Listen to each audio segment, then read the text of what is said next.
कल्पना कीजिए आपने अपनी जिंदगी के कई साल सिर्फ एक परीक्षा की तैयारी में लगा दिए, दिन रात पढ़ाई की, नींद तक कुर्बान कर दी और फिर परीक्षा से कुछ घंटे पहले आपको पता चलता है कि पेपर पहले ही लीक हो चुका है। ऐसे में आपके पास दो ही रास्ते बचते हैं, या तो उस व्यवस्था पर भरोसा किया जाए या फिर सोचे कि आपकी मेहनत का कोई मतलब ही नहीं था। यही वजह है कि आज दुनिया भर की सरकारों के लिए प्रतियोगी परीक्षाओं में पेपर लीक एक बड़ी चुनौती बन चुका है। भारत में भी नीट पेपर लीक को लेकर छात्रों और आम लोगों में भारी आक्रोश देखने को मिला है, लेकिन दुनिया के कुछ देशों ने परीक्षा में पेपर लीक और संगठित नकल को रोकने के लिए इतने कड़े कानून बनाए हैं कि अगर कोई परीक्षा की ईमानदारी से खिलवाड़ करता है तो उसे बेहद कठोर सजा मिलती है। और इन देशों में चीन का उदाहरण सबसे ज्यादा चर्चा में आता है। चीन की सबसे प्रतिष्ठित राष्ट्रीय कॉलेज प्रवेश परीक्षा है गाओकाओ। हर साल लाखों छात्र इस परीक्षा में बैठते हैं, लेकिन गाओकाओ सिर्फ एक सामान्य परीक्षा नहीं है। चीन में यह छात्रों के भविष्य और उनके करियर को तय करने वाली सबसे महत्वपूर्ण परीक्षाओं में से एक मानी जाती है। इसलिए चीन प्रश्न पत्रों को बेहद गोपनीय दस्तावेज की तरह ट्रीट करता है। कल्पना कीजिए एक पेपर जिसके कुछ पन्नों पर लिखे सवाल लाखों छात्रों का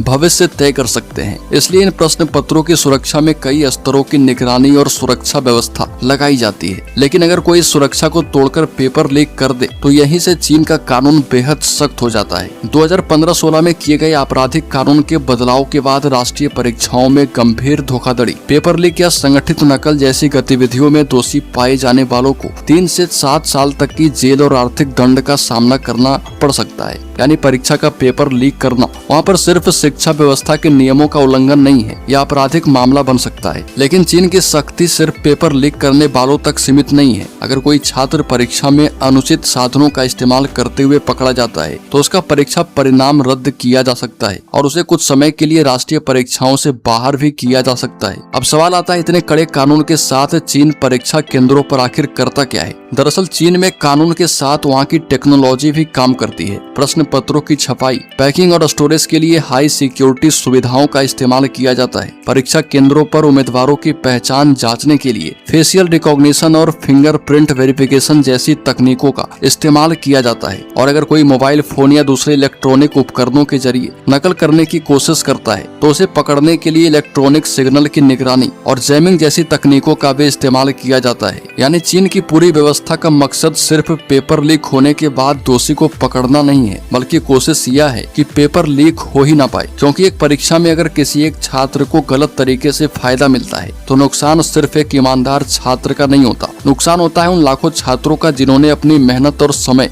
इस भरोसे के साथ लगाया था कि परीक्षा निष्पक्ष होगी।